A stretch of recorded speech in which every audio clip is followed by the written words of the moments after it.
Morning breaking news आप देख रहे हैं और आपके साथ मैं हूं अंशिका पाठक। बुलेटिन की शुरुआत करेंगे भोपाल से आ रही बड़ी खबर के साथ। 692 लोकेशन से अतिक्रमण हटाए जाएंगे। एनजीटी की फटकार के बाद भोपाल प्रशासन अलर्ट पर है और भोपाल कलेक्टर ने निगम, पीडब्ल्यूडी और फॉरेस्ट अफसरों को आदेश दे दिए हैं।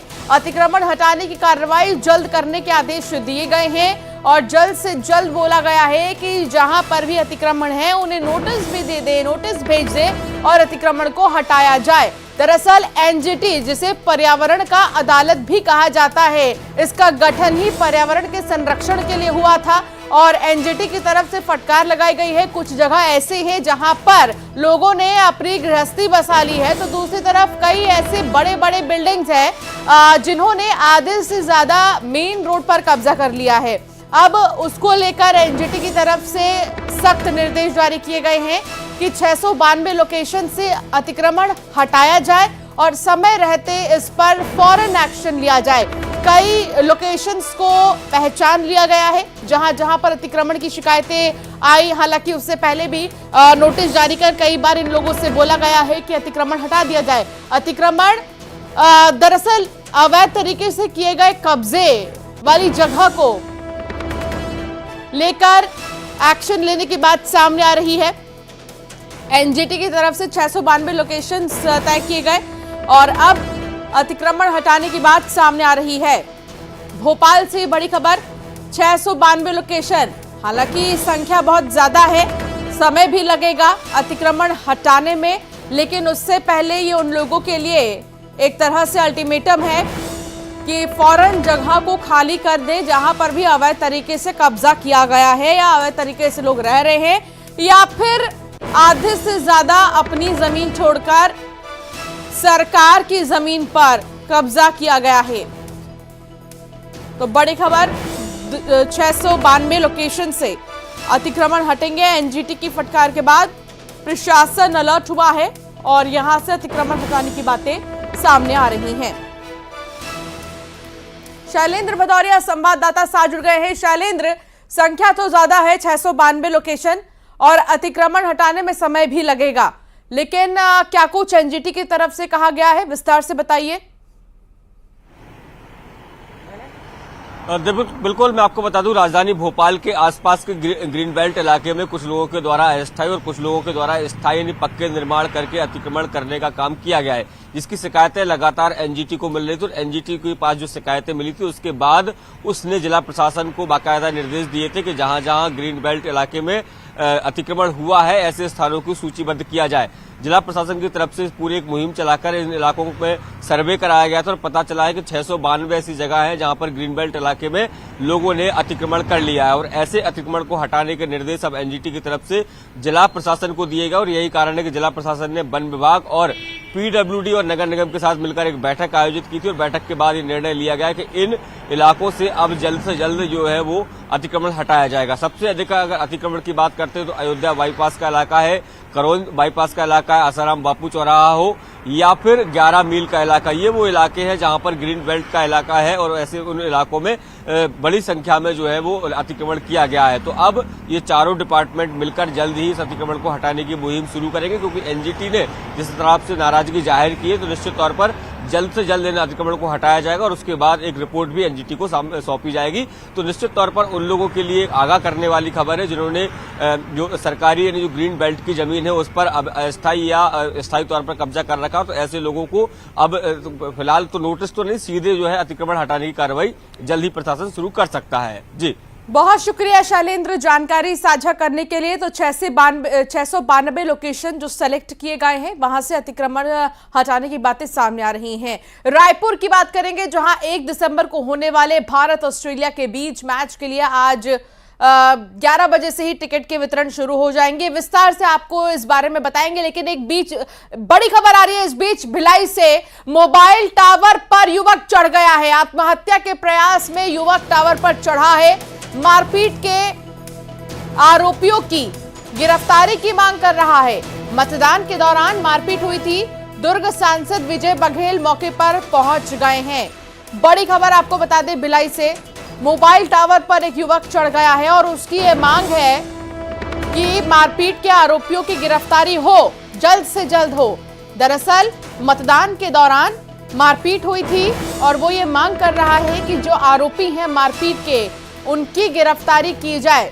दुर्ग सांसद विजय बघेल भी मौके पर पहुंच गए हैं। तो दुर्ग सांसद विजय बघेल मौके पर पहुंचे हुए हैं। भिलाई से बड़ी खबर आपको बता रहे हैं, मोबाइल टावर पर युवक चढ़ गया है। देखिए आप, तमाम जो गाड़ियां हैं प्रशासन की वो मौके पर मौजूद है। समझाने का प्रयास भी किया जा रहा है इस युवक को कि नीचे आ जाए। आत्महत्या के प्रयास में युवक टावर पर चढ़ा है और इसकी ये मांग है कि जिन लोगों ने मारपीट की उन आरोपियों की गिरफ्तारी जल्द से जल्द हो। मतदान के दौरान मारपीट हुई थी और तब से ये युवक मांग कर रहा है कि गिरफ्तारी हो आरोपियों की। अब तक आरोपियों की गिरफ्तारी नहीं हुई तो ये युवक मोबाइल के टावर पर चढ़ गया और आत्महत्या की बात कह रहा है। हालांकि प्रशासन की तरफ से समझाने का काम लगातार जारी है। ये वही मोबाइल टावर है जिस पर युवक चढ़ा है। मिथिलेश संवाददाता साथ जुड़ गए हैं। मिथिलेश, क्या जानकारी मिल रही है? क्या युवक को अब नीचे उतार लिया गया है या लगातार उसकी मांग अभी भी जारी है? निश्चित रूप से अभी युवक को नीचे उतार लिया गया है। मैं आपको दिखाना चाहूंगा कि मेरे ठीक पीछे में यहाँ पर आपको दिखाना चाहूंगा कि किस तरह से यहाँ पर अभी युवक को नीचे उतारा गया है और उसको ले जाने का काम यहाँ पर चल रहा है। सुबह से ही एक युवक था जो मोबाइल टावर पर चढ़ा हुआ था। वो ये मांग कर रहा था कि उसको जो आरोपी हैं उनको गिरफ्तार किया जाए और इसी मांग को लेकर वो यहाँ पर युवक मोबाइल टावर पर चढ़ा हुआ था। काफी यहाँ पर गहमा गहमी का माहौल था क्योंकि लंबे समय से ये मांग की जा रही थी कि उनको जो आरोपी हैं जो मारपीट किए थे उनको गिरफ्तार किया जाए। लेकिन जब कोई एक्शन नहीं लिया गया पुलिस के द्वारा तो यहाँ पर वो मोबाइल टावर में युवक चढ़ गया था। सिख युवक का आरोप था कि उसके साथ में काफी बदतमीजी की गई थी, उसकी पगड़ी भी उछाली गई थी और इससे इतना कुछ होने के बाद भी पुलिस जो है वो पक्षपात कर रही थी, वो पार्षद जो है उनका पक्ष ले रही थी और यही आरोप लगाते हुए आज युवक मोबाइल टावर पर चढ़ा हुआ था। अभी बस में एकदम ताजा खबर यह है कि आज अभी बस कुछ पल पहले उसको नीचे यहाँ पर उतारा गया है और प्रशासन के यहाँ पर लोग मौजूद हैं, उनको समझाइश दी जा रही है और ये आश्वासन दिया गया है कि जल्द ही जो है वो आरोपियों की गिरफ्तारी की जाएगी और जो भी कानूनी कार्रवाई होती है वो कानूनी कार्रवाई की जाएगी। उसके बाद में अभी उतार लिया गया है, समझाइश का दौर जारी है और समझाइश के बाद में ये देखा जाएगा कि क्या युवक मानता है नहीं। लेकिन फिलहाल तो ये स्थिति कंट्रोल में है। युवक की जान बच गई है क्योंकि एक गंभीर हादसा हो सकता था, मोबाइल टावर पर चढ़ा हुआ था। लेकिन समय रहते ही प्रशासन की तरफ से समझा बुझा कर किसी तरह उतार लिया गया नीचे युवक को। शैलेंद्र, बहुत शुक्रिया जानकारी साझा करने के लिए। बात करेंगे रायपुर की ही, जहां 1 दिसंबर को होने वाले भारत ऑस्ट्रेलिया के बीच मैच के लिए आज 11 बजे से टिकट मिलना शुरू होगा। मैच का टिकट ऑनलाइन ही मिलेगा। आपको बता दें कि भारतीय टीम ने ऑस्ट्रेलिया के खिलाफ 5 मैचों की T20 सीरीज का आगाज जीत के साथ किया है और T20 मैच की इस सीरीज में भारत ने ऑस्ट्रेलिया को 2 विकेट से हराया है। बहुत ही बड़ी बात यह कि रायपुर में भी ऑस्ट्रेलिया से टीम इंडिया भिड़ेगी। 1 दिसंबर से भारत ऑस्ट्रेलिया का मुकाबला होगा। इस बीच आपको बता दें खुशी की बात यह कि 1-0 से भारत अभी आगे है। 11 बजे से टिकट मिलना इसके लिए शुरू भी हो जाएगा। हालांकि वर्ल्ड कप के समय भी आपने देखा इन दोनों ही जबरदस्त टीमों को आमने सामने, भारत और ऑस्ट्रेलिया को, और एक बार फिर ये दोनों ही टीमें एक साथ नजर आएंगी। रायपुर में ऑस्ट्रेलिया से टीम इंडिया भिड़ेगी। युगल तिवारी संवाददाता हमारे साथ जुड़ गए हैं। युगल, क्या जानकारी मिल रही है? कब से टिकट का वितरण होगा, कहां टिकट मिलेंगे और अगर ऑनलाइन टिकट लेना है तो कैसे जो क्रिकेट लवर्स हैं वो टिकट खरीद सकते हैं? देखिए अंशिका, इस वक्त हम मौजूद हैं रायपुर के शहीद वीर नारायण क्रिकेट स्टेडियम में। यह अंतर्राष्ट्रीय क्रिकेट स्टेडियम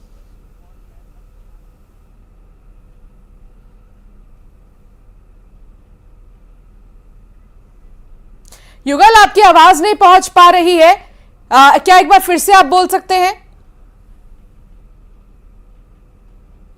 जी अंशिका, देखिए, हेलो जी बोलिए युगल।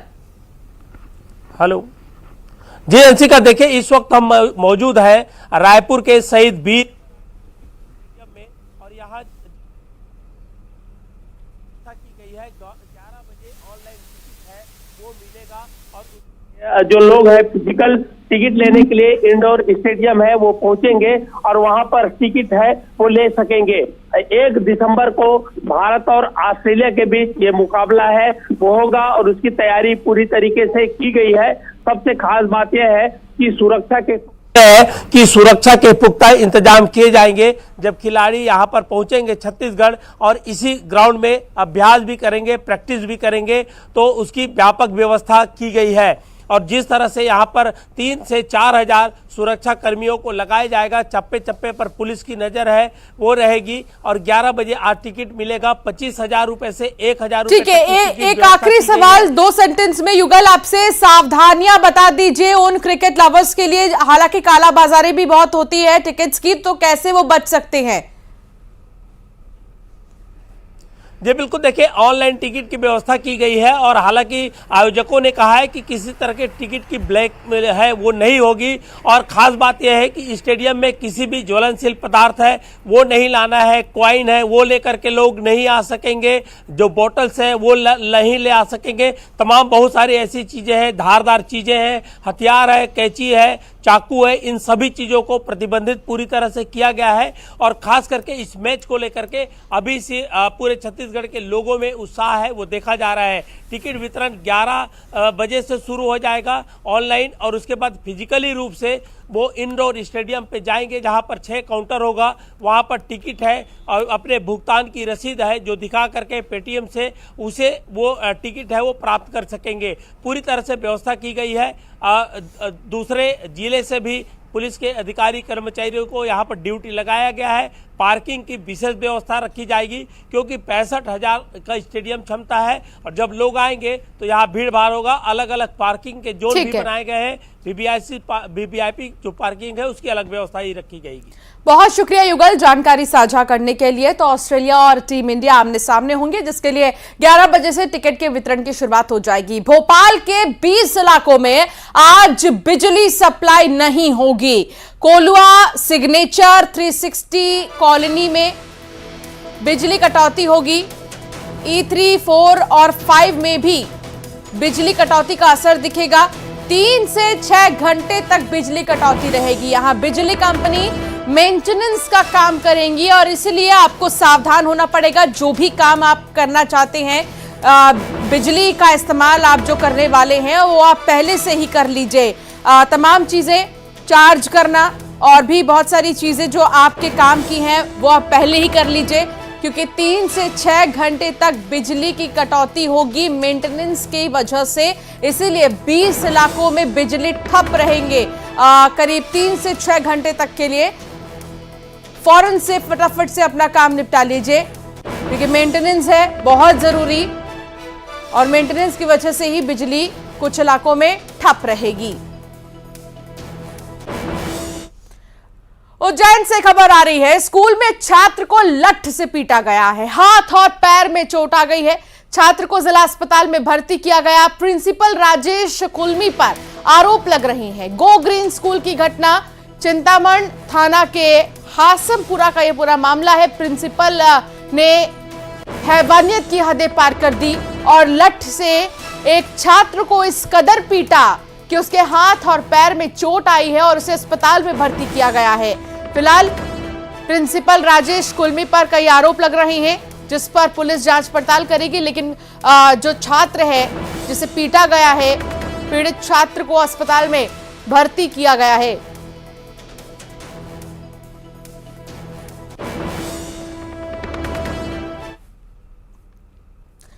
कोरबा में एक बार फिर से हाथियों ने उत्पात मचाना शुरू कर दिया। दरअसल कढोरा वन मंडल के केंदई रेंज में फिर से हाथियों की वापसी हुई है। दरअसल ग्रामीणों ने भद्रा गांव में हाथियों के झुंड को नदी पार करते हुए देखा जिससे पूरे इलाके में दहशत फैल गई है। हालांकि हाथियों के झुंड पर वन विभाग लगातार निगरानी कर रहा है। तो हाथियों के झुंड को आप भी देख सकते हैं अपने टेलीविजन स्क्रीन पर। कोरबा में फिलहाल हाथियों के उत्पात से किसान बहुत ज्यादा परेशान हैं। उनके अंदर डर है कि कहीं ये फसलों को नुकसान ना पहुंचा दे। हालांकि बहुत सी ऐसी जगह भी हैं जहां पर हाथी फसलों को नुकसान पहुंचा रहे हैं। अब कोरबा में भी दहशत लोगों के बीच हाथियों को लेकर, ग्रामीणों में खासतौर पर, क्योंकि नदी के किनारे ही कई ऐसे गांव बसते हैं और इनका गुजारा ही खेती किसानी से चलता है। हाथी अब यहां तक पहुंच गए हैं तो उन्हें डर है कि उनके फसलों को नुकसान ना पहुंचा दें।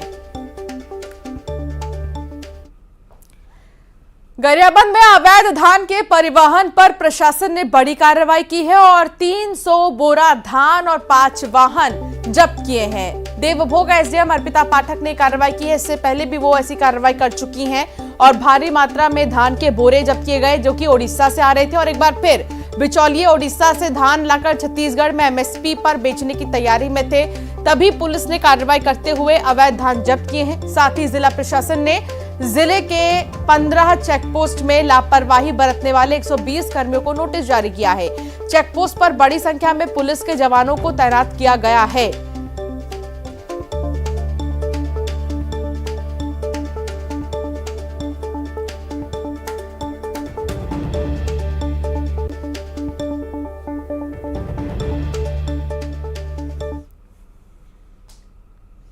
खबर रायपुर से है। मतगणना से पहले नियमितीकरण की मांग तेज हो गई है। अनियमित कर्मचारियों ने मुख्य सचिव को ज्ञापन सौंपा है। 10 सूत्रीय मांग को लेकर ज्ञापन सौंपा गया है। 100 से ज्यादा संगठनों ने बैठक बुलाई है। मांग पूरी नहीं होने पर आंदोलन की चेतावनी जारी की गई है। मतगणना से पहले नियमितीकरण की मांग तेज उठ गई है और अनियमित कर्मचारियों ने मुख्य सचिव को ज्ञापन सौंपा 100 मांगों की।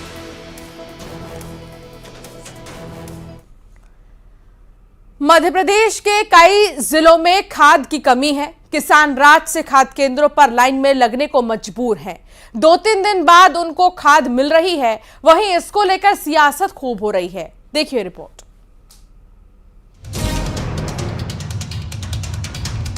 रबी सीजन की फसलों के लिए यूरिया खाद की डिमांड लगातार बढ़ रही है, जबकि किसानों को जितना खाद की जरूरत है उतनी मात्रा में उन्हें खाद नहीं मिल पा रहा है।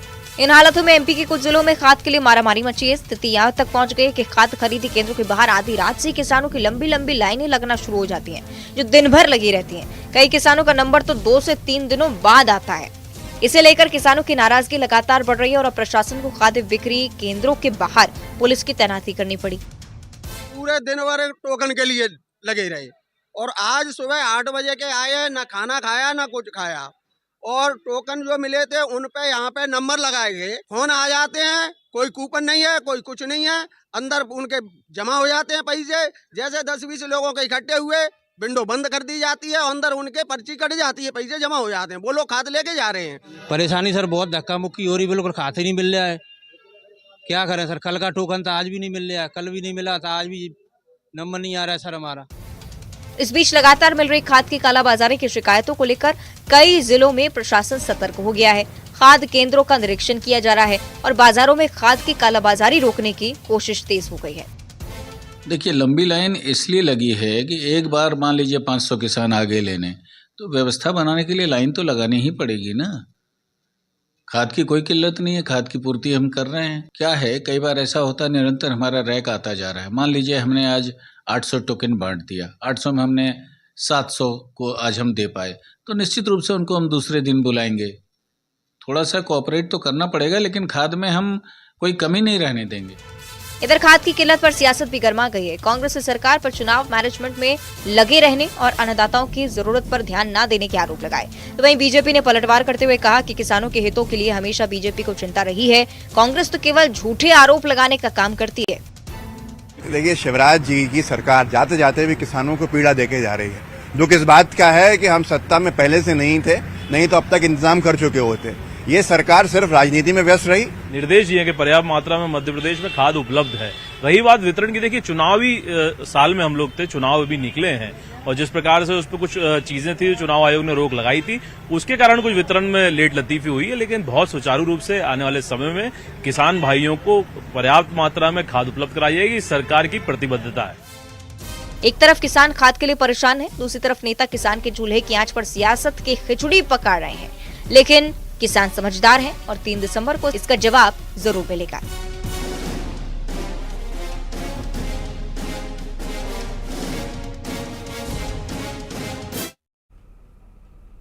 और चलिए अब एक नजर खबरों के 2020 पर।